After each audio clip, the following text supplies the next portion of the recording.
The dust hadn't even settled from his horse's arrival when Julia Lockhart cocked her rifle and told the stranger on her porch that she didn't sign anything without reading it first, and she planned to read very carefully.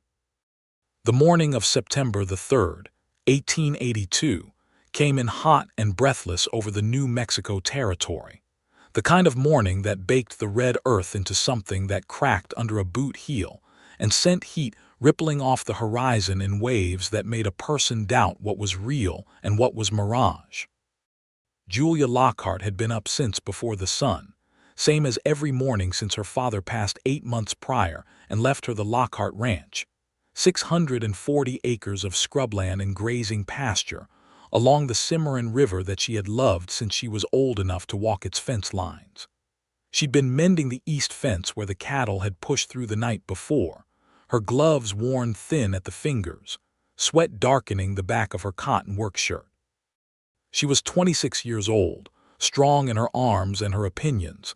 With sun-darkened skin and dark brown hair she kept pinned beneath a wide-brimmed hat. She had not been to town in 3 weeks. She had not spoken to anyone outside her ranch hand, old Decker Foss, in nearly as long. She heard the hoofbeats before she saw the rider, and she stood up straight, pulling the rifle from where it leaned against the fence post, resting the barrel across her forearm with the deliberate ease of a woman who had grown up with the sound of approaching horses meaning either business or trouble, and who had learned, particularly in the past 8 months, that the two were often the same thing. The man who rode up the narrow road toward her front gate sat his horse well. She noticed that even before she could make out his face. He rode a bay gelding that looked road-weary but well-kept, its coat still groomed, its hooves recently shod. The man himself was dressed in the practical clothing of someone who traveled for a living rather than ranched for one. A dark coat despite the heat, good boots, a hat that had seen weather but hadn't been neglected. He was perhaps 30 years old, maybe a year or two more, with a lean jaw and light brown hair that needed cutting. He carried a leather satchel across his saddle horn, and that told her plenty. Men who came to the Lockhart Ranch with leather satchels were not there to buy cattle. He reined in at the gate and removed his hat. That told her something, too, that he had enough manners to remember them even in the heat. "Miss Lockhart," he called. "That depends on who's asking," she said, which was not strictly true but felt like the right answer. "My name is Clement Alden," he said. "I'm a land agent out of Santa Fe. I've been retained by the Consolidated Western Land and Cattle Company to facilitate a transfer of deed for the property located along the Cimarron River, recorded under the name of Thomas Lockhart, deceased." He reached into the satchel as he spoke, producing a folded sheaf of papers. "I've come to collect the required signature." Julia did not lower the rifle. "Thomas Lockhart was my father," she said. "And this land transferred to me upon his death. So whatever you're holding, Mr. Alden, I'd be very careful about the words you use to describe it." Clement Alden looked at the rifle, then at her face, then back at the papers. He did not appear frightened, which she noted. Men who were frightened became foolish or aggressive, and he appeared to be neither. He appeared to be thinking. "Would you be willing to read the documents?" he asked. "That's all I'm asking. Just read them. I can leave the horse at the gate and come up to the porch, or I can hand them through the fence, whichever you prefer." "Come through the gate," she said, slowly, "and leave the satchel on the saddle." He did as she said, folding the papers and tucking them in his coat pocket before dismounting, looping his horse's reins over the post with the practiced motion of someone who'd done it 1,000 times, and walking through the gate with his hands visible and his pace unhurried. She watched him cross the yard to the porch, and she came around the fence to meet him there, keeping the rifle across her arm, not pointed at him but not put away either. He placed the papers on the porch rail between them. She picked them up with her free hand and read them. She read them slowly and completely, which seemed to surprise him, though he didn't say so. What she read made the back of her neck go cold despite the heat. The Consolidated Western Land and Cattle Company, based in Santa Fe and backed by a set of investors whose names she recognized. as being associated with the railroad expansion pushing west through the territory, was claiming that her father had entered into a preliminary agreement in the months before his death to sell the eastern 300 acres of the Lockhart property for the sum of $1,200. The document included what appeared to be her father's signature on a letter of intent, dated 8 months prior, roughly 2 weeks before Thomas Lockhart had taken the pneumonia that killed him. She set the papers down carefully on the rail. "My father was dying when this was supposedly signed," she said. "He had pneumonia. He could barely hold a pen." "Miss Lockhart, I understand this is difficult." "Do not," she said, and her voice was very quiet, which was more effective than shouting. "Tell me you understand. You came here to collect a signature on a document that would strip 300 acres from this ranch, land that borders the river. The only acres on this property that carry reliable water. Without those acres, the rest of this ranch is worth nothing. The cattle can't graze without water access. The horses can't drink. The whole operation collapses in a dry summer." She looked at him directly. "Whoever retained you knows exactly what they're doing, Mr. Alden." Clement Alden had gone quiet. He was looking at the papers on the rail, and there was something in his expression that was harder to read than she expected. She had anticipated defensiveness or maneuvering. She had not anticipated that he would look for just a moment like a man who was reconsidering something fundamental. "You won't sign," he said. "I will not sign," she confirmed. And then he said the thing that she hadn't expected at all. He said, "Good." She stared at him. "I beg your pardon." Clement Alden picked up the papers from the rail, folded them, and put them back in his coat pocket.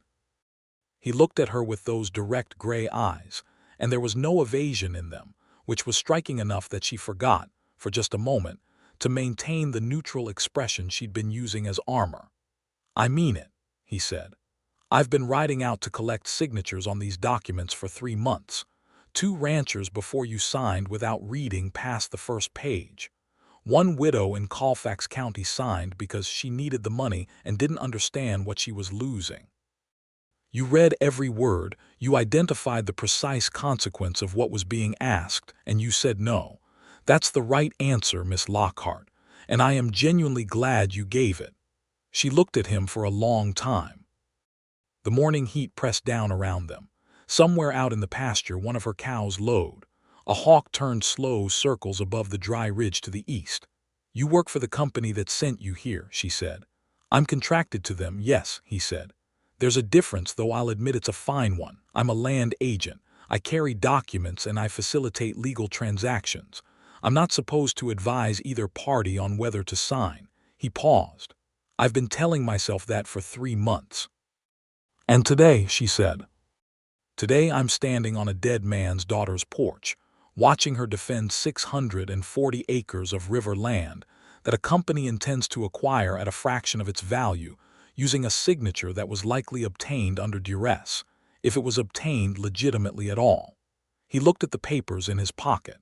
"I have doubts about this particular letter of intent." Julia Lockhart regarded him with the particular, careful attention she gave to things she was not yet sure about. "What kind of doubts?" He was quiet a moment as though weighing something. "Your father's name is spelled with a capital K in this document," he said. "Thomas K. Lockhart. Do you know what the K stood for?" "His middle name was Kenneth," she said. "He never used it. He never signed anything as K. Lockhart. He always signed Thomas Lockhart, no middle initial." "The letter of intent is signed T.K. Lockhart," Clement said. "I noticed it in Santa Fe but was told the signature had been verified by a notary in Cimarron. I accepted that. I shouldn't have." The silence that followed was the kind that changes the shape of things. "You're telling me my father's signature was forged," Julia said. "I'm telling you that I have doubts," Clement said carefully. "Enough doubts that I would not, in good conscience, present this document to a court and call it valid." He paused again. "And I'm telling you that the company I'm contracted to will not simply accept a refusal. They'll send someone else, Miss Lockhart, or they'll pursue it through the territorial courts, which they have enough money and enough political connections to make very unpleasant for you." Julia set the rifle down against the porch post. not because she trusted him entirely, but because the conversation had shifted into territory where the rifle was beside the point. "Then what are you suggesting?" "I'm suggesting," Clement said slowly, "that you need a copy of your father's authentic signature to counter this document. Anything he signed at a bank, at the land office, any legal record. And I'm suggesting you'd be wise to get yourself a lawyer in Santa Fe who isn't employed by anyone connected to the railroad. I'm also suggesting," he continued, and his tone shifted slightly, became something a shade more uncertain, which she found she trusted more than certainty would have, "that if you'd allow me to look at the documents your father kept on this property, the deeds and the correspondence, I might be able to identify what the company actually thinks it owns and why, which would give you better footing when they come back." Julia studied his face for a long time. She was not a woman who made decisions quickly or who trusted easily. 8 months of running this ranch alone had made her very clear on what she could afford and what she couldn't. She could not afford to be naive. She also could not afford, she was beginning to understand, to fight this alone. "You'd be helping me against the company that contracted you," she said. "Yes," he said. "Why?" she asked. The answer he gave her was simple, and she believed it precisely because it wasn't elaborate. "Because I should have looked more carefully at this 3 months ago," he said. "And because the two ranchers before you lost land they shouldn't have lost, and I carried those papers and said nothing, and I'd like to do something that I can sleep on." She looked at him one more time.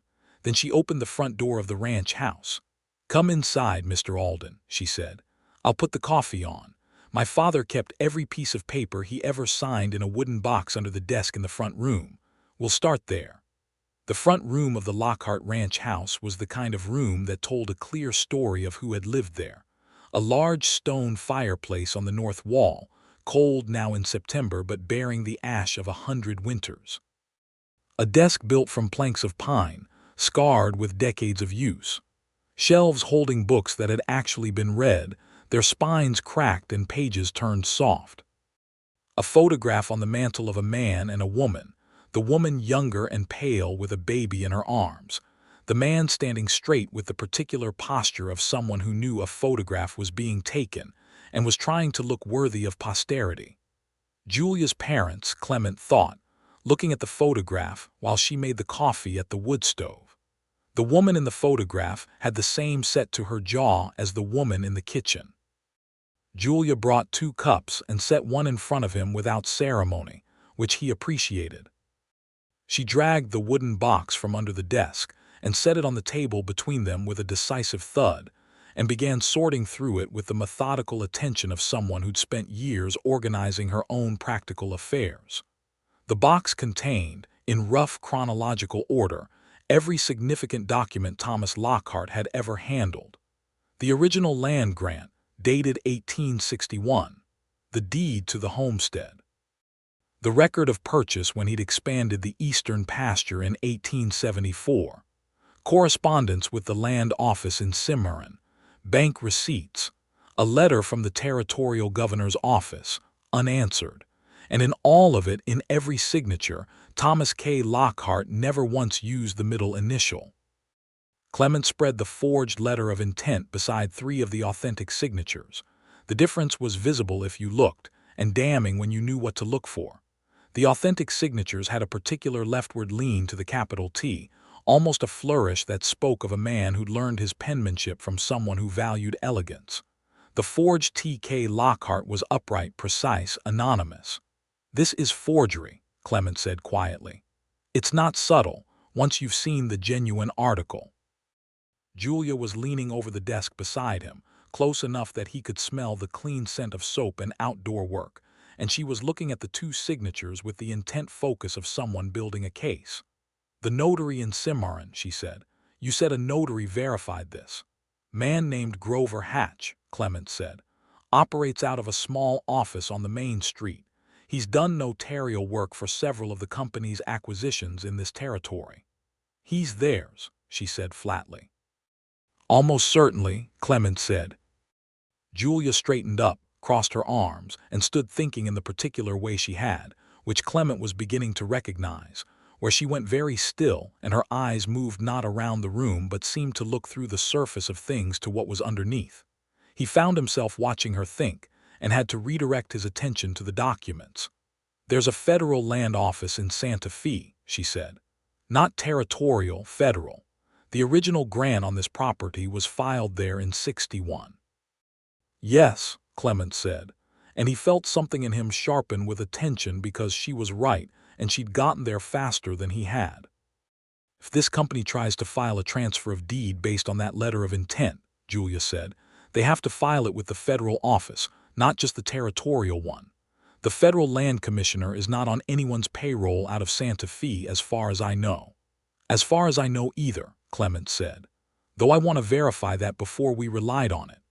The "we" slipped out before he'd weighed it, and he noticed it a fraction of a second after she did, by the brief flicker of her expression. But she didn't correct it. "You'd be willing to go to Santa Fe with this?" she asked, "to testify that you had doubts about the document's authenticity?" He thought about his contract with the Consolidated Western Land and Cattle Company. He thought about the fee he was owed for this collection trip, a fee he would not be paid if he came back without the signature and actively worked against them. He thought about the two ranchers in Colfax County, an older man named Benson and a widow named Mrs. Palliser, who had signed papers they hadn't fully understood and lost land their families had worked for 20 years. He thought about that widow's face when she'd thanked him for making it so easy, not knowing that easy was the worst thing it could have been. "Yes," he said, "I'd be willing to go to Santa Fe." She studied him again, and then she did something he hadn't seen her do yet in all the hours of this strange morning. She smiled. It was not a large smile. It was brief and real, and it changed the whole geometry of her face in a way that made something in his chest feel unexpectedly unsteady. "All right, Mr. Alden," she said. "Then I think we have work to do." They spent the rest of that day and into the evening going through Thomas Lockhart's papers with the kind of concentrated shared focus that, under other circumstances, might have required years of working partnership to develop. But necessity is a fine substitute for familiarity, and by the time the oil lamp on the desk was the primary light in the room, they had assembled a comprehensive counter-case. Every authentic signature, catalogued and dated. A letter from Thomas Lockhart to the Cimarron Land Office, written just 6 weeks before his death, referencing his intention to pass the ranch undivided to his daughter. A bank receipt from the First Territorial Bank of Cimarron, signed by Thomas Lockhart in his authentic hand, dated 1 week before the forged letter of intent, and demonstrating that the man had been conducting normal business, not negotiating land sales, in the period when he was supposedly making this deal. Decker Foss came in from the barn at supper time, pulled up short at the sight of the stranger at the desk with his hat on the hook by the door, and looked at Julia with a raised eyebrow that asked 6 questions simultaneously. "This is Mr. Clement Alden," Julia said. "He came to collect a signature, and we've spent the day deciding he's going to help us fight the people who sent him instead." Decker, who was 62 years old and had worked for Thomas Lockhart for 15 years and for Julia for the 8 months since, looked at Clement with the evaluating squint of a man who'd spent his life reading horses and people in that order. "You armed?" Decker asked Clement.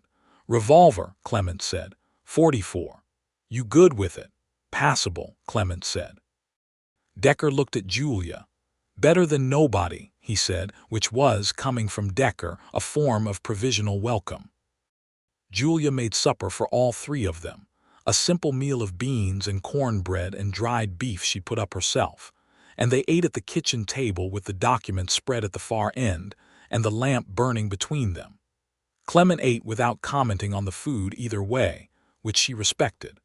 Men who made a point of complimenting a woman's cooking always struck her as men who were aware of the compliment as a transaction. He simply ate, and when Decker asked him direct questions about Santa Fe and the land company, he answered directly, and when Decker asked him why he was doing this, he gave the same answer he'd given Julia, briefly and without embellishment. Decker looked at Julia over the rim of his coffee cup. She gave a slight shrug that meant she'd already asked and that she believed him. "You'll need to leave for Santa Fe within the week," Clement said. "The company will expect a report from me by the end of September. When they don't receive what they want, they'll accelerate their timeline." "I can't leave the ranch unattended," Julia said. "Decker can't manage 600 acres and 100 head of cattle by himself." "I know 2 reliable men in Cimarron," Decker said. "Brothers used to work cattle down near Springer. Honest workers. I can ride in tomorrow and speak to them." Julia nodded. "That works." She looked at Clement. "And you? Where are you staying tonight?" "I'd planned to ride back toward Cimarron," he said.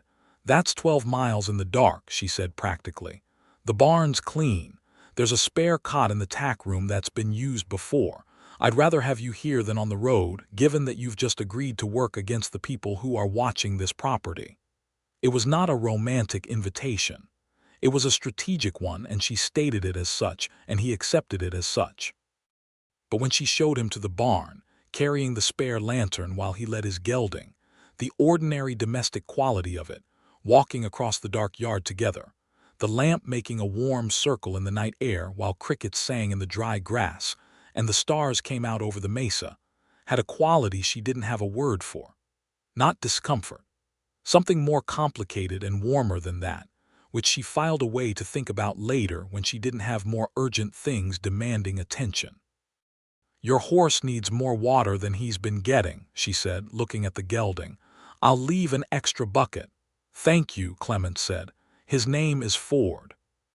He's more patient than he has any reason to be, considering the work I give him." She looked at the horse with the expert eye of a woman raised among animals. Good bone, she thought, sensible face, like the man who owned him. She turned before she could extend that thought any further and walked back to the house.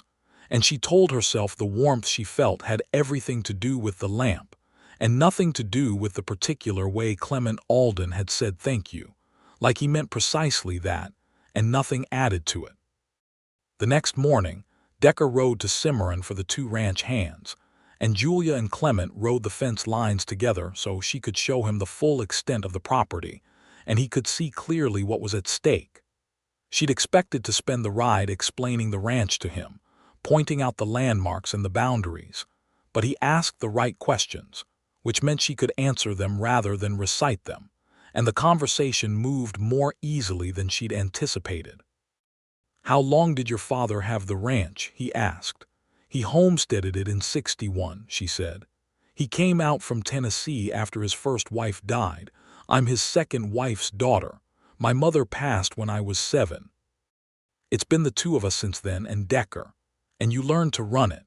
"I learned because I was interested," she said. "He didn't push me, but I followed him everywhere as a child, and he never told me this was men's work. He just showed me how things were done." She paused. "He was a good man. He raised someone who can identify a forged signature and connect it to a federal filing process on the same morning," Clement said. "That speaks well of him." She looked sideways at him. "Where did you learn the land business?" "My uncle was a surveyor," Clement said. "I apprenticed with him when I was 17. Spent 5 years learning to read land and legal descriptions. Then he passed and I needed to earn a living, and land agents were in demand with the railroad expansion. There's a great deal of money moving through the territory." He paused in a way that indicated the next thought was something he'd been carrying. "More money than there should be in places where ordinary people's land is involved." "You've seen this before," she said. "What they're doing here. This isn't the first time." "It's not," he said quietly. "The tactics are the same. Find land with clear water access or proximity to planned rail lines. Approach the owner with an offer that seems reasonable on its surface. Use legal documentation that the average person can't easily challenge. Apply pressure through the territorial court system, which the company has connections in." He looked at the river where it ran along the edge of the eastern pasture, silver in the morning light between the cottonwoods. "This land is worth 10 times what they're offering, more, once the rail comes through." Julia followed his gaze to the river. The cottonwoods along its banks were just beginning to turn, the first gold edging into the leaves. Her father had fished that river for 20 years. She had caught her first catfish there when she was 5 years old, standing in the shallows in her bare feet with Thomas Lockhart crouched beside her, both of them whispering because he said the fish could hear loud voices. "They will not have this land," she said, and her voice was the quiet kind of fierce that doesn't need volume to make itself felt. "No," Clement said, "they won't." Decker came back from Cimarron that afternoon with the two brothers, men named Abel and Cato Webb, solid and quiet and clearly competent, who looked over the operation and agreed on a fair wage with handshakes all around. Julia showed them the cattle inventory and the pasture rotation schedule she kept in a ledger, and they asked good questions and she answered them. And by evening, she was satisfied that the ranch would be properly managed in her absence. She and Clement left for Santa Fe on the morning of September 5th, which meant she'd known him for approximately 48 hours when she found herself riding beside him down the long road south, her father's document box packed carefully in her saddlebag, a copy of everything she'd organized the night before secured in a separate envelope that she kept in her inside coat pocket. She also had, because she was not naive about what this journey might involve, her Winchester rifle in the saddle scabbard and a double-barreled shotgun across the back of her saddle. Clement looked at the arsenal without comment. "A woman riding to Santa Fe alone would carry this much and more," she said. "You're not riding alone," he said. "I've been riding alone for 8 months," she said. "The habit is established." He didn't argue that, which was the right response. He just rode, and they settled into the particular rhythm of two people covering ground together, the kind of rhythm that builds up gradually over miles and hours without being noted, until at some point you realize that the silences have become comfortable, and the conversation, when it comes easily and without performance. They stopped to water the horses at mid-morning at a creek crossing she knew from previous trips south. While the horses drank, she took off her hat and poured a handful of water over the back of her neck, and when she looked up, Clement was looking at her with an expression she couldn't immediately name and then could, because she'd seen it before on her father's face when he looked at old photographs of her mother. She filed that away too, in the growing collection of things she was noting about Clement Alden and not yet doing anything with. The road to Santa Fe was 3 days' ride, and they camped the first night in a sheltered draw between two ridges where she'd camped before, a good spot with water and cover. She built the fire the way her father had taught her, small and hot and efficient, and Clement unpacked the food from his saddlebag, dried provisions plus a small bag of cornmeal, and a tin of lard that meant cornbread was possible, which made the camp feel less provisional.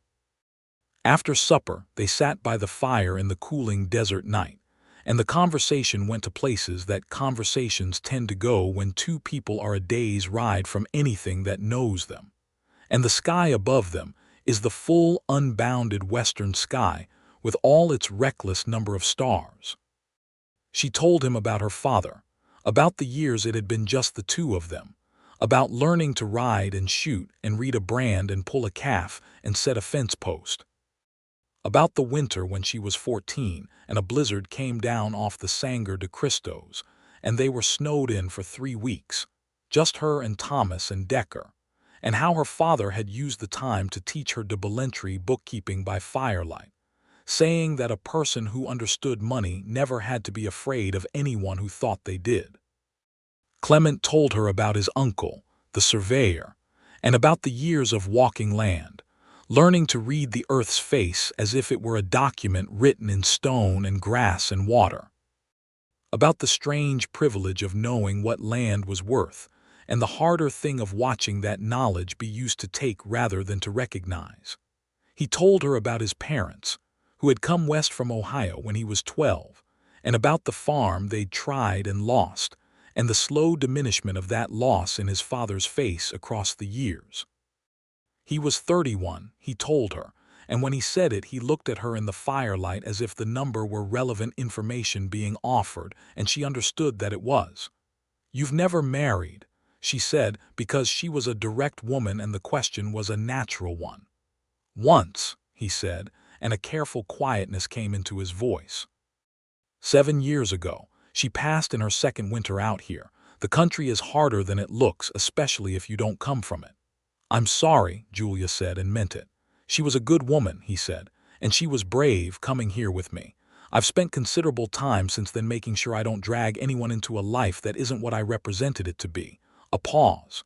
"Which is partly why carrying those documents for 3 months has sat badly with me." Julia looked at the fire. "You made a commitment you came to understand was wrong and you're trying to correct it." "That's a charitable reading," he said. "It's an accurate one," she said. "The charitable reading would be that you never knew." He looked at her across the fire, and there was something in the way he looked at her, that direct, unguarded attention, that made the night feel different than it had a moment before.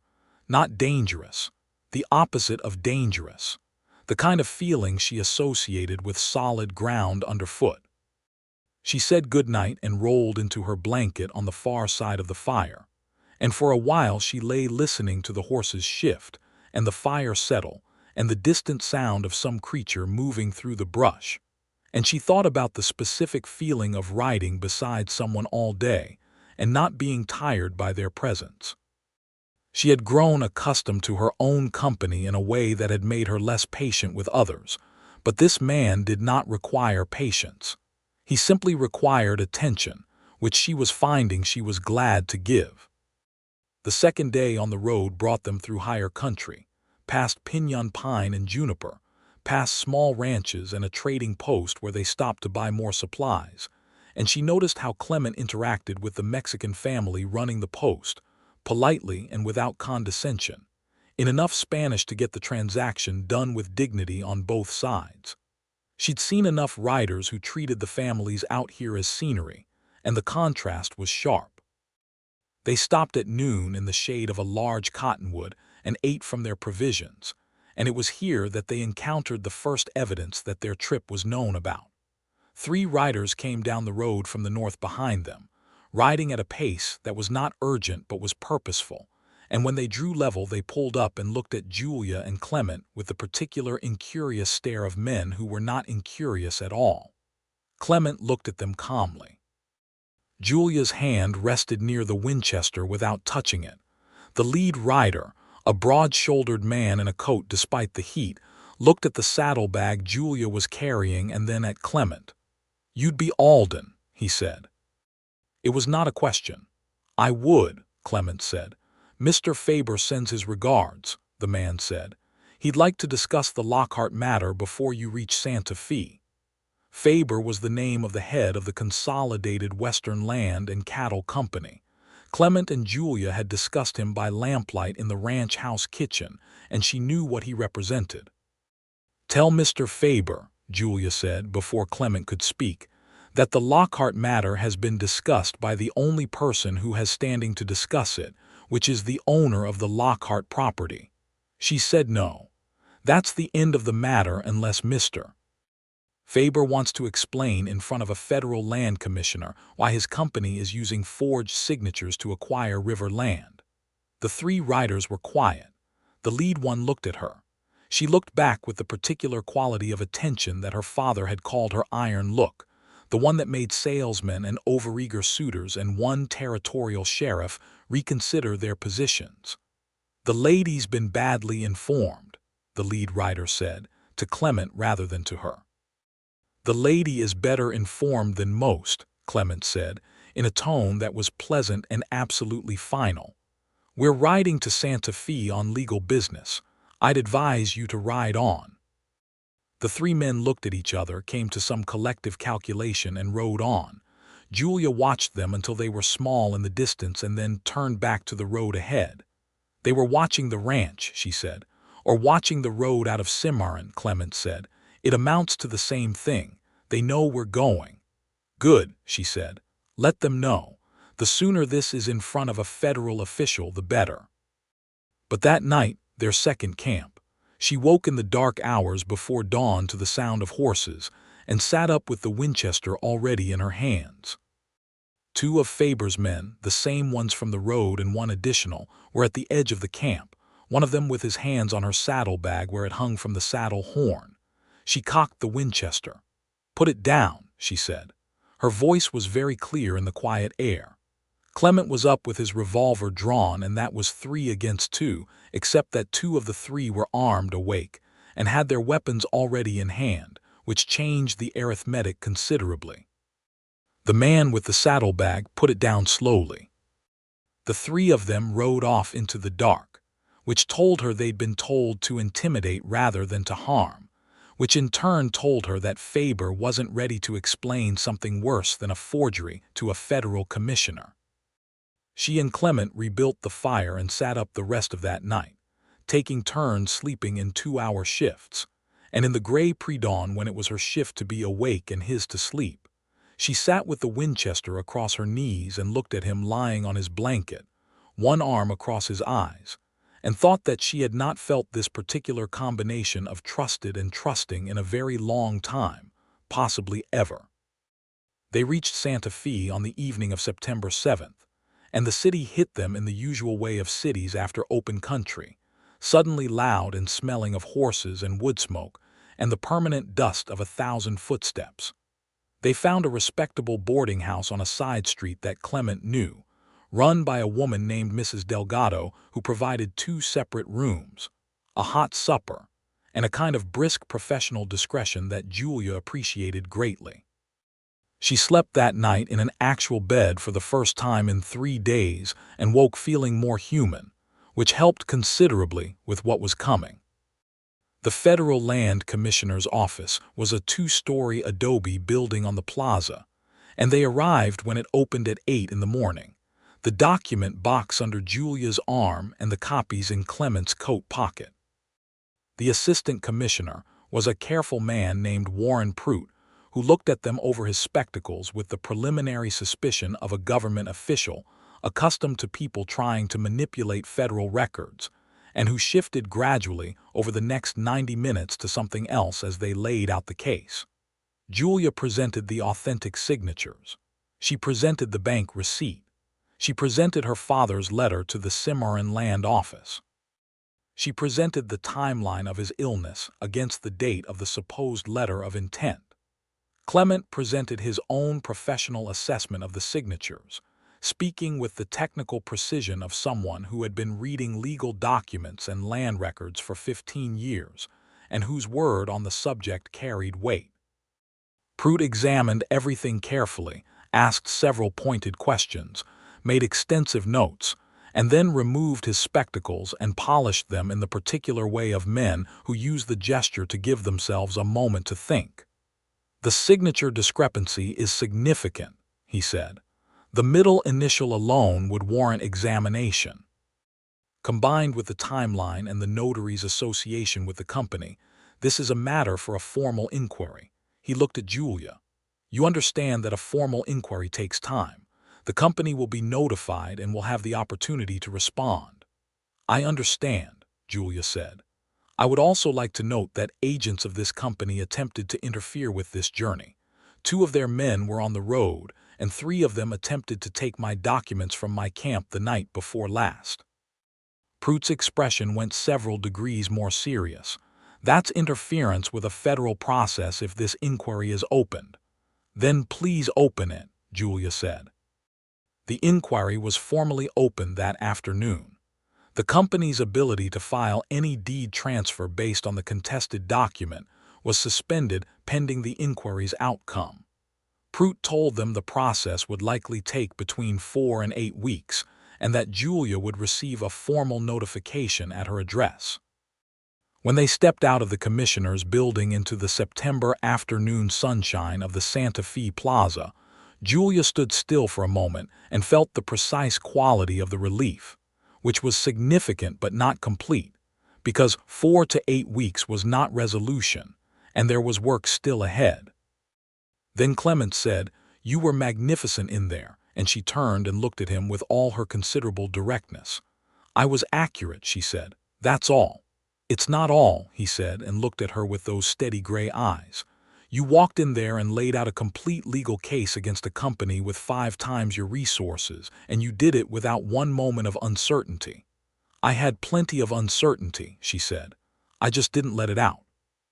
That, he said quietly, is its own kind of magnificent.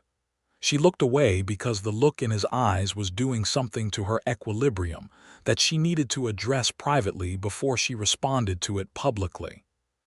She looked out at the plaza where pigeons circled the fountain and a man was selling tamales from a cart, and the September light fell on the old adobe walls and turned them the color of warm honey. I need to send a telegram to Decker, she said, and we should decide when we're riding back. Tomorrow, he said, or the day after if you'd like another day. She considered. Tomorrow, she said, I'd rather be home. They walked to the telegraph office together, and she sent the message to Decker. And then Clement suggested supper at a small restaurant near the boarding house that he'd been to before, and they ate together across a small table in a room that smelled of chili and candle wax. And the conversation that evening was different from the campfire conversations, less about the business that had brought them here and more about the things beneath the business, the lives they were living and the lives they'd imagined. She told him that she'd sometimes thought about leaving the territory, that in the year after her father died she'd stood at the kitchen window more mornings than she'd admit and thought about Tennessee, which she'd never seen but which her father had described often enough that she felt she half knew it. Green and humid and full of trees you could actually stand in the shade of. Why didn't you go? Clement asked. Because I'm not someone who leaves what's mine, she said. And because I realized what I actually missed wasn't a place. It was a person. And no amount of geography changes that. He was quiet a moment. No, he said, it doesn't. They walked back to the boarding house in the blue evening, past the plaza and its fountain, and at the door he stopped and looked at her with the careful attention of a man who was considering something that he understood was not small. When this inquiry is resolved, he said, and your land is secure, what will you do? Run the ranch, she said. What else? Alone. It was a direct question and she gave it the direct consideration it deserved. I've been alone for 8 months, she said. I've gotten tolerably good at it. Tolerably, he said, which picked out the word with precision. Is there something you're asking me, Mr. Alden? She said, and her tone was not cold, but it was clear. He looked at her. I'm asking if you'd be open when this is settled to a conversation about whether tolerable is what you want, because I find that I'd like to have that conversation, if you would.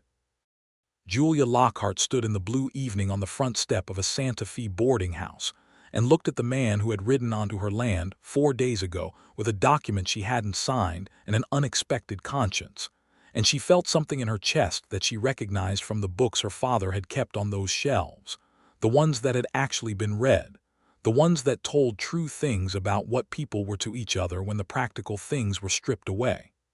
Ask me when it's settled, she said. That seems like the right order.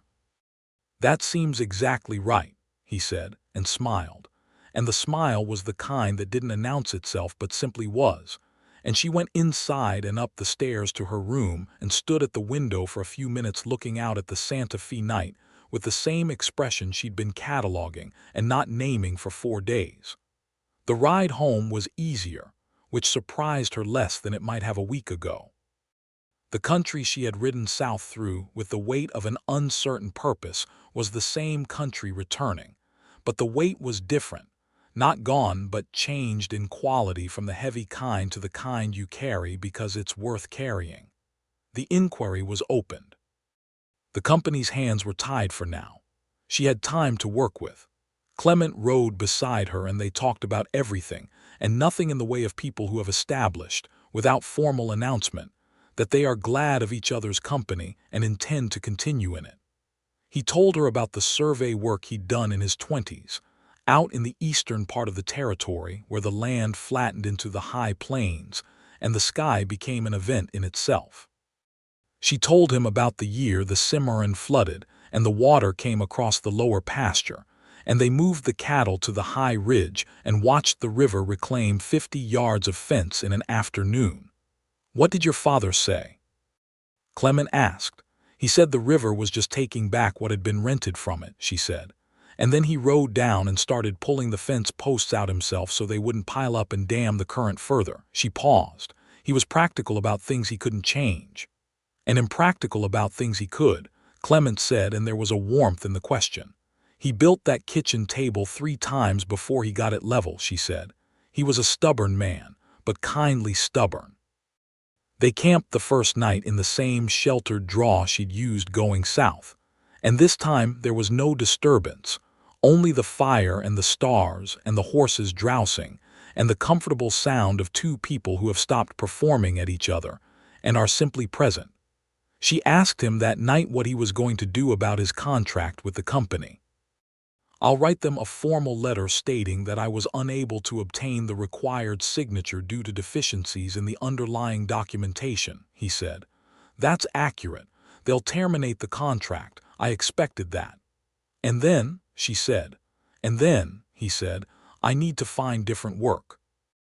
There are surveyors in this territory who do legitimate work, independent of the railroad companies. Homestead surveys, boundary work, the kind of thing that helps ordinary people establish their claims rather than strip them." He looked at the fire. "There's a man in Cimarron named Ortega who does that kind of work. I know him from my survey years. I've been thinking about asking him if he needs a partner." Cimarron was 12 miles from the Lockhart ranch. Neither of them said anything about that for a moment. The fire popped. An owl called once from somewhere in the dark. "That sounds like good work," Julia said. "It does to me too," he said. The second night on the road home, they made camp where a spring came out of a red rock face and pooled in a natural basin before flowing east. And while the horses drank, Clement sat on a flat boulder, and Julia came to sit beside him, which was the first time she'd positioned herself deliberately next to him rather than across from him, and the distinction felt like a statement of some kind, which it was.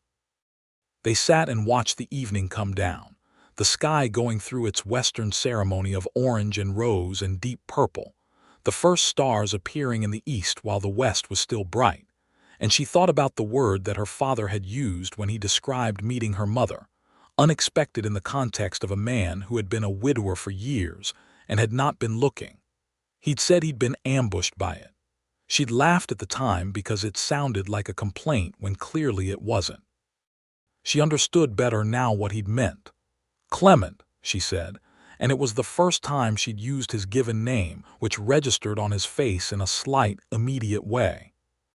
"Julia," he said, and there was something in the way he said her name, quiet and deliberate, like it had been something he'd been waiting to say and was now being careful with.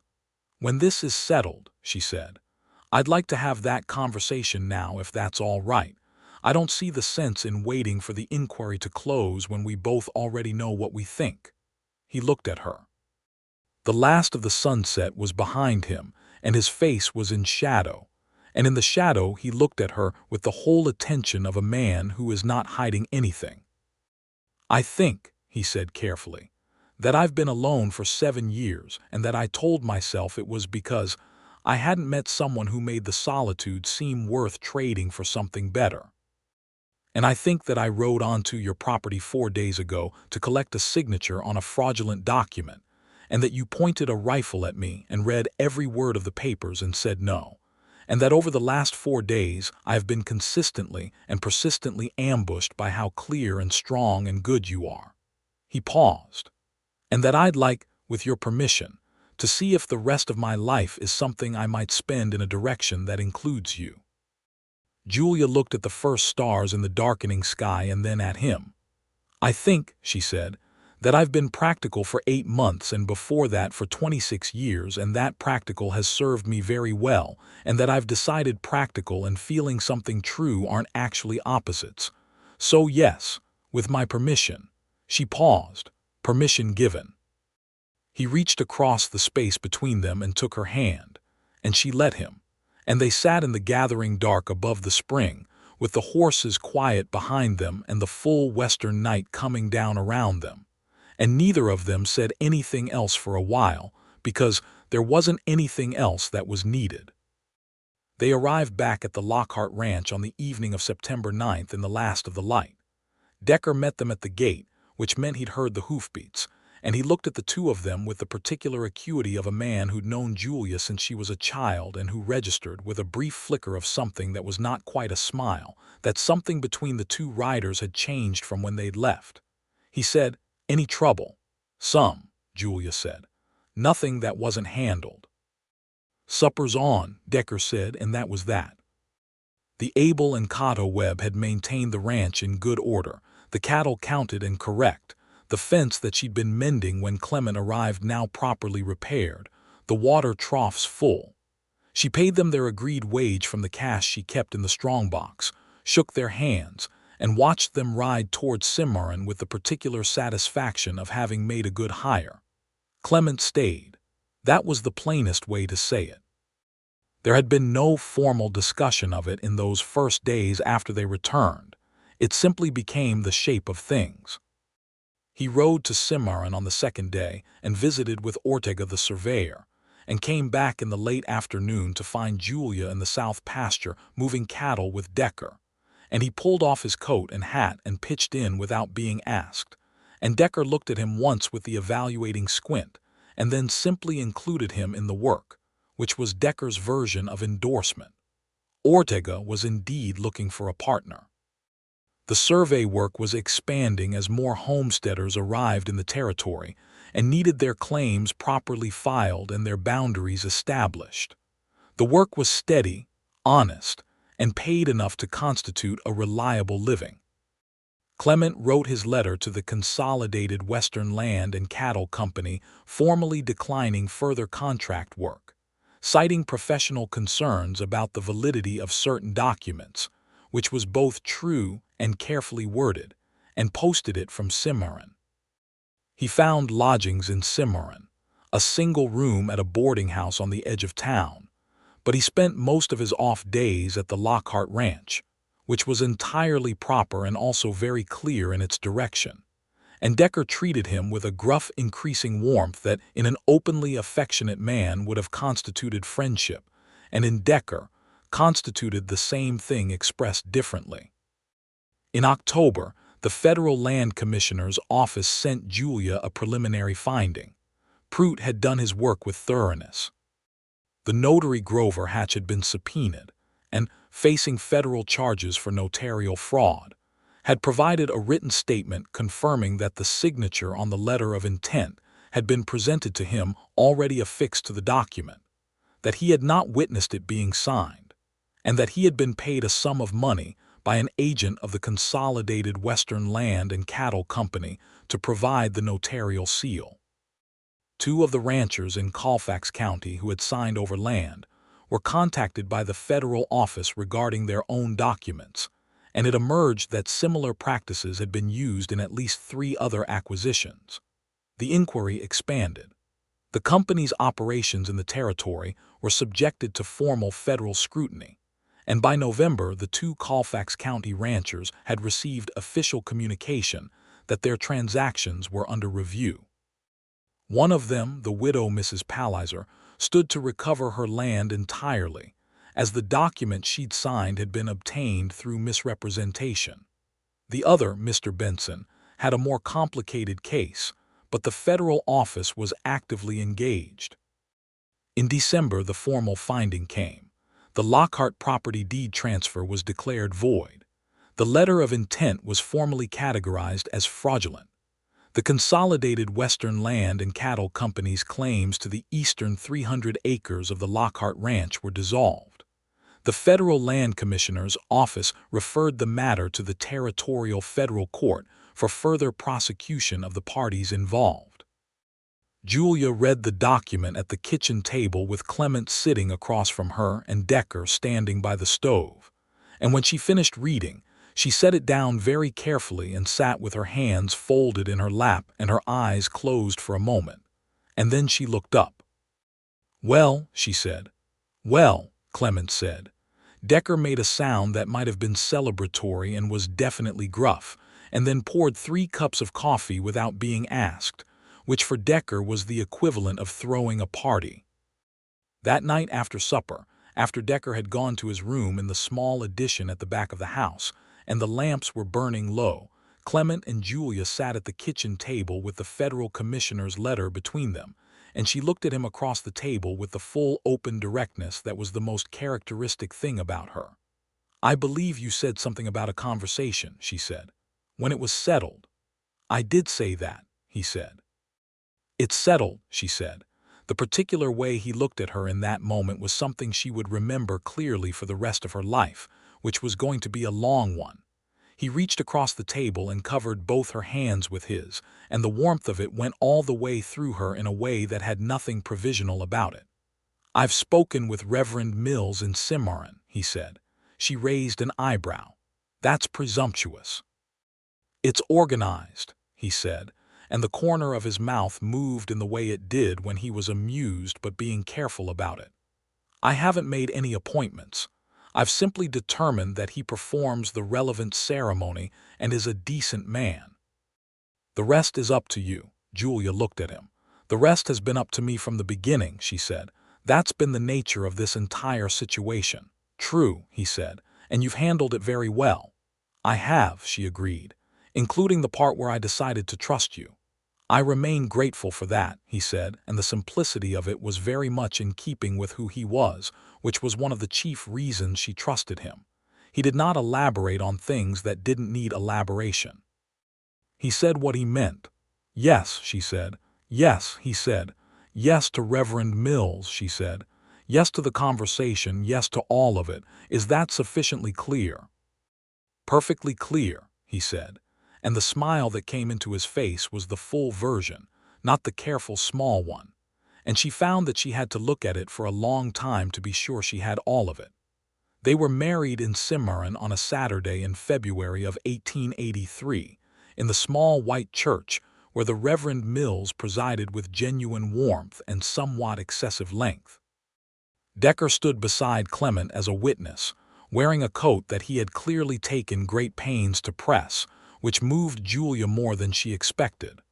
The Webb brothers attended, and Ortega and his wife came from town, and Mrs.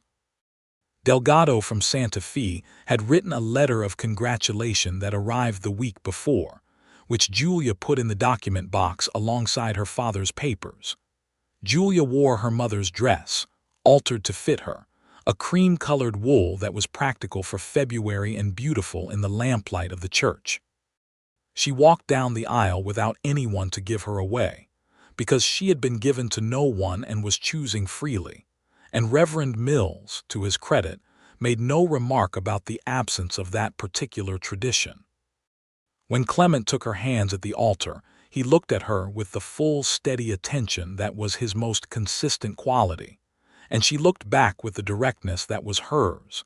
And the vows they made were the traditional ones but spoken between two people who meant every word of them and knew it, which made them feel less like ceremony and more like statement.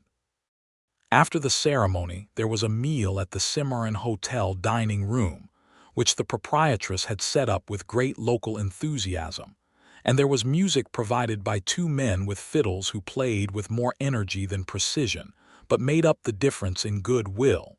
And Decker danced exactly once, with Mrs.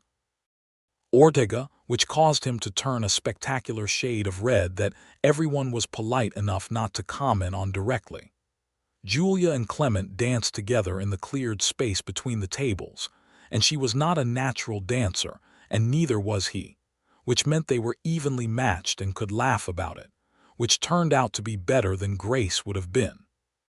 That evening they rode back to the Lockhart Ranch together, now the Alden Lockhart Ranch, a name she'd proposed and he'd accepted without modification, because the Lockhart name was as much a part of that land as the river and the cottonwood trees. They rode in through the gate under a February sky that was cold and clear and full of stars, and the house was dark because Decker had come home before them and gone to bed with the particular discretion of a man who understood the situation, and they went inside together and lit the lamp in the kitchen, and it was ordinary and extraordinary in precisely equal measure. Spring came to the Cimarron Valley with a generosity that felt earned after the winter's work. The river ran high with snowmelt from the mountains, carrying the good news of water to the lower pastures, and the cattle moved down from the ridge where they'd sheltered through the cold months, and the cottonwoods along the river began their first tentative greening. Clement had established his partnership with Ortega by then, and was doing survey work 3 or 4 days a week, riding back in the evenings to the ranch where supper was in process, and Decker was dealing with whatever the day had produced, which was always something because a ranch in the New Mexico territory always had something. The work of running the ranch expanded naturally, with 2 people sharing it rather than one person holding it all. Clement was not a rancher by training, but he was a quick learner, and he had the physical competence of someone who had spent years doing outdoor work. And he took on the mechanical and structural tasks of the property, the fence work and the water system, and the repairs to the barn roof that had been on Julia's list for months, with a methodical attention to detail that she found enormously satisfying to watch. In return, she taught him the cattle, the individual animals she knew by sight and temperament, the signs of illness and the rhythms of the herd, the way the pasture rotation worked and why. They disagreed because they were 2 people with strong opinions, and when they did, they disagreed in the way of people who respect each other's intelligence and who are committed, fundamentally, to finding the right answer rather than to winning. The disputes were usually about practical things, the timber he wanted to use for the new fence versus the type she preferred, the schedule for selling the fall calves, whether the well pump needed replacing now or could wait another season. The well pump was replaced because she was right about it, and he conceded gracefully.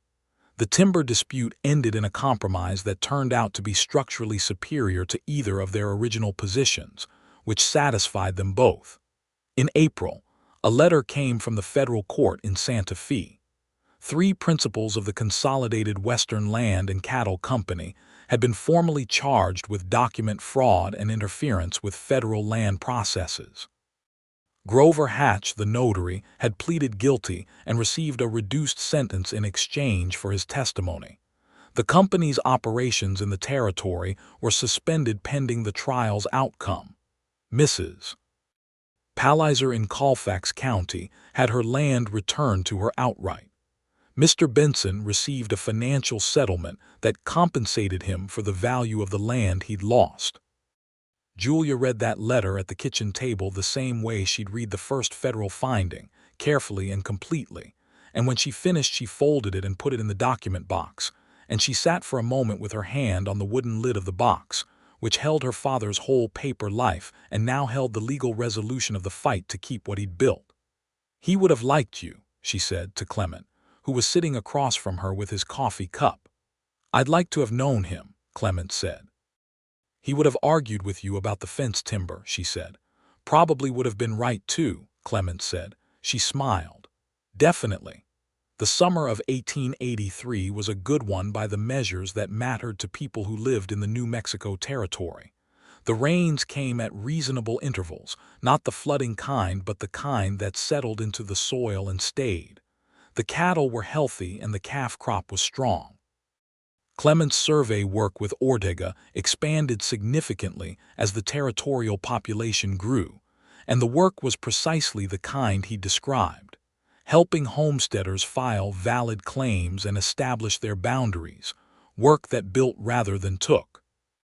It was in July that Julia knew she was expecting their first child, and she told Clement on a Sunday morning when neither of them had immediate work, and they were sitting on the porch with coffee, watching the early light move across the Cimarron Valley, touching the cottonwoods along the river first, and then spreading up the slopes in a slow, golden progression. He went still for a moment. Then he put his coffee cup down on the porch rail very carefully, the way a person does when their hands aren't entirely steady, and turned to look at her. "Are you sure?" he said. "I'm sure," she said. He reached over and took her hand, and he held it with both of his, and he looked at her for a long moment with an expression that was more than she had words for, and then he looked out at the valley, and she could see, in profile, what it did to his face, the particular fullness of something being given that you hadn't known you were still waiting to receive. "Good," he said. "That's very good." It was the same word he'd said when she refused to sign the papers. She thought about that and decided it was perfect. She carried the pregnancy well through the summer heat, continuing to work because work was what she did, and the ranch required it. Though Clement became notably alert to anything he considered unnecessarily strenuous, and she allowed this with a measured tolerance, because she understood it came from a place she had no desire to minimize. Decker, who revealed a previously unsuspected capacity for fussing, began appearing at opportune moments whenever she was doing anything involving ladders or heavy lifting, which she found both endearing and occasionally maddening. The child came in the second week of March 1884, a boy, which surprised her slightly because she'd spent the winter assuming a daughter. A boy with Clement's gray eyes and her dark hair, and a set of lungs that announced his presence with the particular conviction of someone who intended to be heard. They named him Thomas Kenneth Alden for her father and called him Tom. Decker came to the door of the bedroom where the doctor had settled mother and child, looked at the baby with the expression of a man who had never considered babies a specialty, but who was clearly revising his position, and said, "Good-looking kid." Got her jaw, which was the most complimentary thing Decker had said about any person in recent memory. Clement held his son in the lamplit bedroom while the doctor spoke with Julia about what came next, and the way he held that child, the particular careful steadiness of it, the way he looked down at Tom's face as if he were reading something in it that he needed to understand precisely and completely, was something she watched from her pillow with the specific deep warmth of a woman who has made a good choice and knows it beyond any doubt. Tom was a serious baby who became a curious toddler who walked the ranch at his parents' heels, learning what things were called and how they worked with the focused attention of a child who has grown up understanding that the world is full of things worth knowing. He had his mother's directness and his father's deliberateness, which was both a combination and an argument simultaneously, and watching him navigate his small world made his parents laugh more than anything else had. In the fall of 1885, Clement was approached by the Territorial Land Office in Santa Fe with an offer to serve as a formal consultant on document authenticity for disputed land claims. The work that he'd done in the Lockhart case had made him known in federal circles as someone with both the technical skill and the professional integrity to be useful to legitimate process. He discussed it with Julia at length, laying out what it would mean for his time and their life, and she listened to all of it and then gave him her direct assessment, which was that it was good work and he should do it, and that the ranch was running well enough that his travel schedule would not constitute a crisis. "I'll miss you when you travel," she added, because it was true and she saw no reason not to say true things. "I'll miss you more," he said, which was also true, and which she accepted not as a competition but as a statement of fact.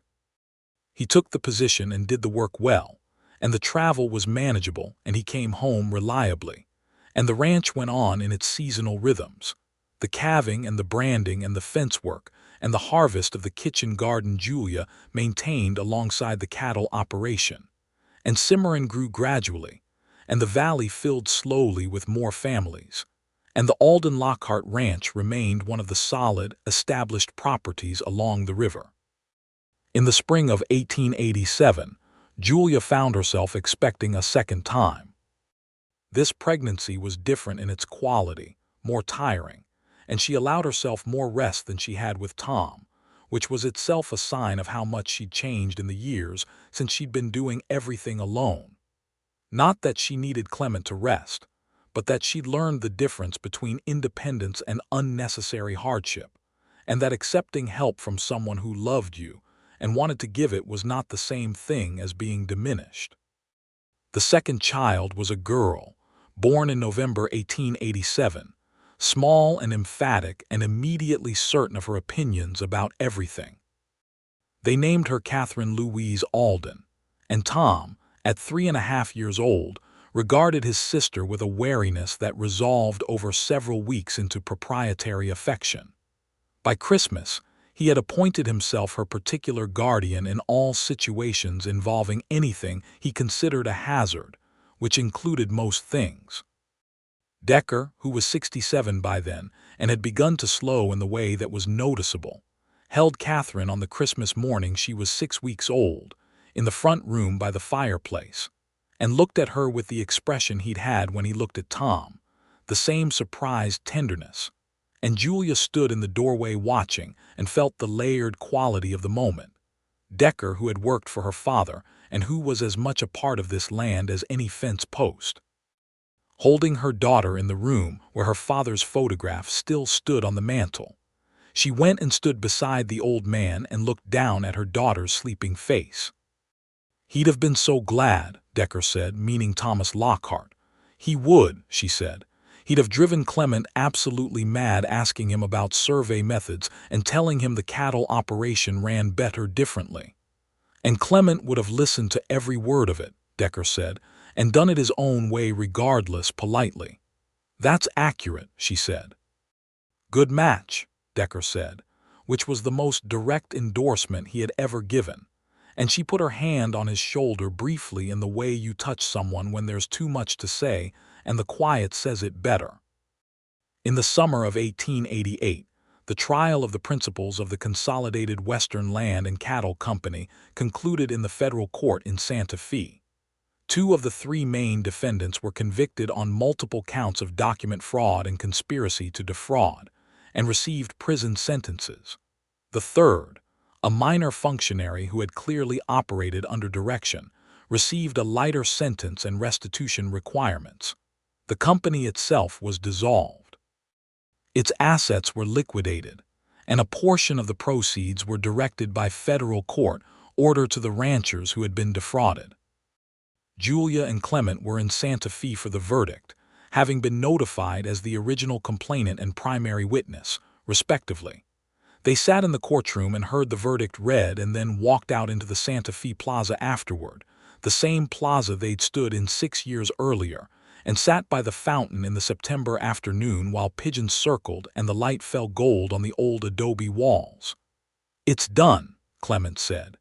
"It's done," she agreed. She looked at the plaza, at the fountain, at the familiar light. She thought about the morning 6 years ago when she'd been mending fence in the heat and heard hoofbeats, and picked up her rifle, and decided to point it at this man rather than the other way around, which had been the right decision in every possible sense. "Do you regret any of it?" she asked. He looked at her with genuine consideration, which was the way he always took her questions, as if they deserved actual thinking rather than reflexive answer. "I regret the 3 months I spent carrying those papers before you said no," he said. "I regret not looking harder at them sooner. I don't regret one single thing that happened after I rode up to your gate." "You were going to ride back to Cimarron that night," she said, 12 miles in the dark." "I was," he said, "and I told you the barn was available." "You told me it was strategically preferable," he said, and there was the corner-of-mouth amusement, "for me to stay given the circumstances." "It was true," she said. "Also true," he said, "that I was glad of the excuse. The 12 miles in the dark held considerably less appeal than another hour on your porch." She laughed, which was the full, open laugh she'd gradually discovered over the years of their life together, the one that wasn't held in reserve for appropriate moments, but came when it came and didn't apologize. The pigeons scattered from the fountain at the sound of it. Clement watched her laugh with the unguarded expression he wore when he thought she wasn't looking, which she always was.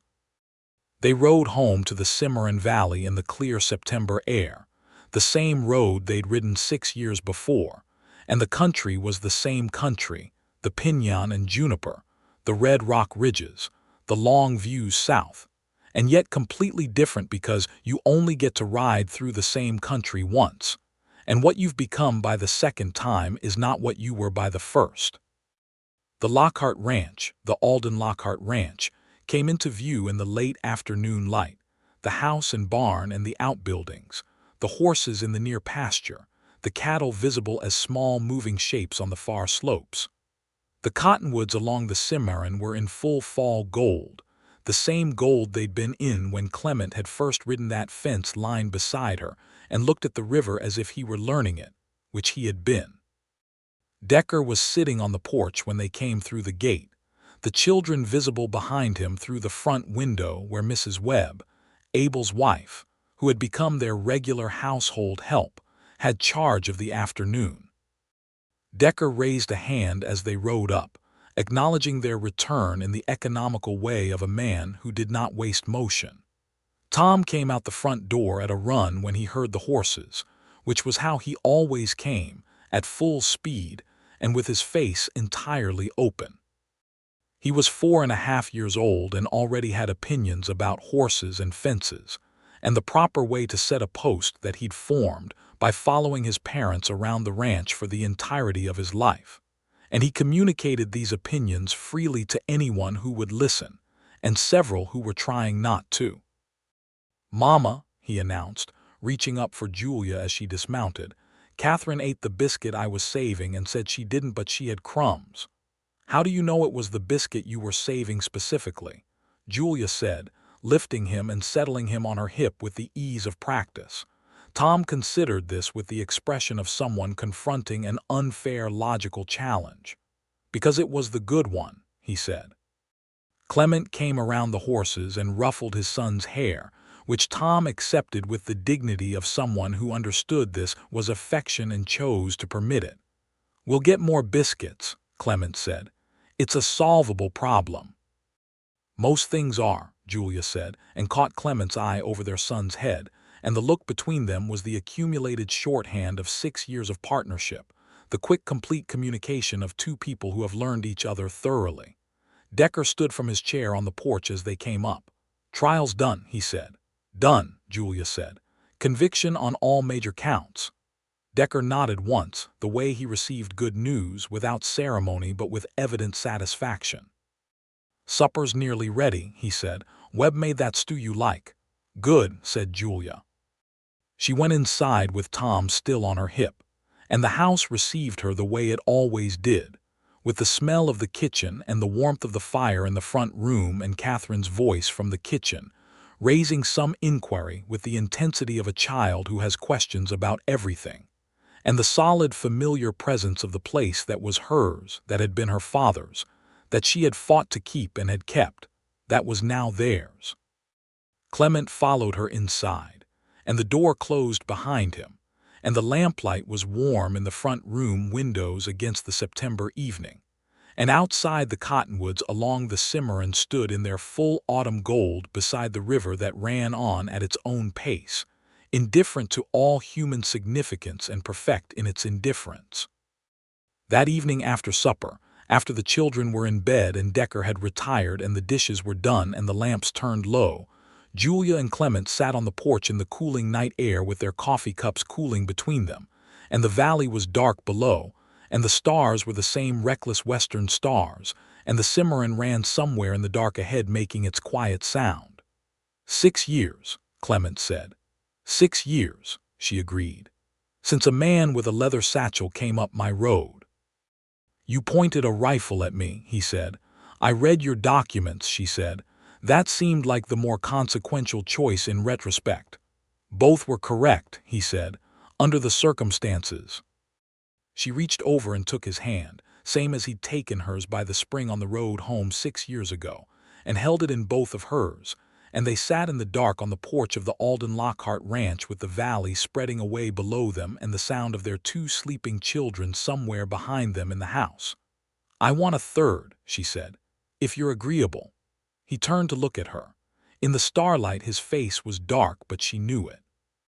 She had learned it over 6 years with the same attention he had given to learning her. I'm agreeable, he said.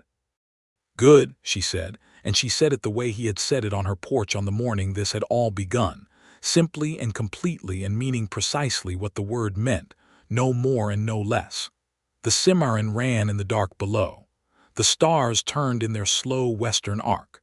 The ranch breathed in the night, and the two of them sat on the porch in the quiet and were glad, which was the whole of it and was enough.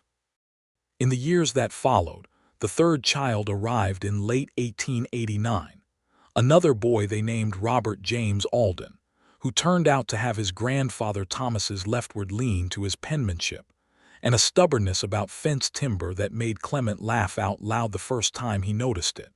A bright, pure laugh that Julia stored in the collection of things she kept at the center of herself. The Cimarron Valley changed, as the territory changed, with the steady arrival of more people and the slow negotiating of old and new that every American frontier ultimately came to. New Mexico moved toward statehood, which was a long conversation that everyone had an opinion about. The railroad came closer, which brought both advantages and complications, and Clement's work with the land office was increasingly called on to sort out the complications from the advantages.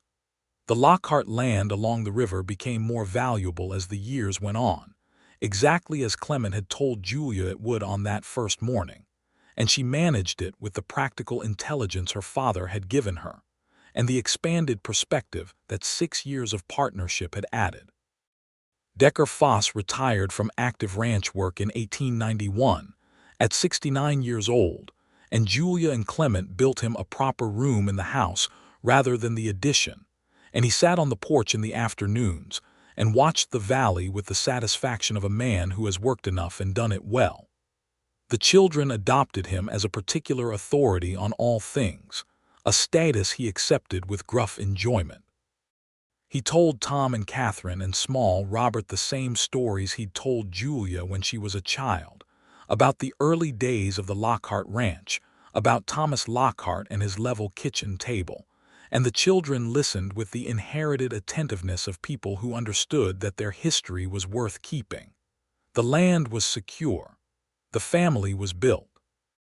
The document box under the desk in the front room held Thomas Lockhart's whole paper life, and beside it now the papers of the life Julia and Clement had made together, the marriage record, the children's births, the inquiry finding, the trial verdict, survey records, letters, all the evidence of a life fully engaged with its own circumstances. On an October morning in 1892, 10 years from the September when all of this had begun, Julia stood at the east fence of the property, the fence she'd been mending when she heard the hoofbeats, and looked out at the eastern pasture running down toward the Cimarron and the cottonwoods in their full autumn gold. Tom was 16 doors away, which is to say 12 paces, helping Clement run a new line of fence. Catherine, at 8, was somewhere behind her with Robert at 3, engaged in some project that involved more dirt than was strictly necessary. Decker could be seen on the porch from here, a small still figure in the afternoon light. The river ran its easy pace along the boundary. The cattle were in the near pasture. The house stood solid and square against the ridge, the house that Thomas Lockhart had built in 1861, and that had stood every winter since and intended to stand more. Clement came along the fence line toward her, leaving Tom to hold the post, and he came up beside her and they stood looking at the same view. 10 years, she said. 10 years, he said, since you pointed a rifle at me and said you read everything before you signed anything. Good policy, she said. Excellent policy, he agreed. I've adopted it myself. She looked at the river, the cottonwoods, the way the afternoon light lay on the water in long gold ribbons. She thought about her father standing here, about the morning of September the 3rd, 1882, about all the specific pivoting moments that had brought her here to this fence line on this October morning with the valley spreading golden around her. She thought about the particular courage of saying no and the unexpected grace of a man who was glad she had. Thank you, she said. He looked at her. For what? For being glad, she said, when it mattered. Clement looked at her. This woman he had ridden onto the land of 10 years ago with bad papers and a poorly examined conscience. This woman who had pointed a rifle at him and read every word and said no, and changed the entire direction of what he'd thought his life was, looked at her in the October afternoon with the river behind them and the children somewhere in the yard and Decker on the porch. And he felt what he had felt that first morning on her porch. The same ambush of something clear and true, undiminished by 10 years.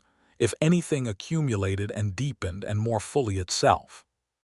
"I've been glad every day since," he said, and meant it the way he always meant things, completely and without decoration. She reached over and took his hand, and they stood at the fence line looking at the land that was theirs, that they had kept and worked and loved, the river running easy below the cottonwoods, the sky the wide, bright blue of a New Mexico October, with everything ahead of them that 10 good years had made possible, and all the years still coming arranged like country waiting to be ridden through, known and beautiful and full of things worth paying attention to.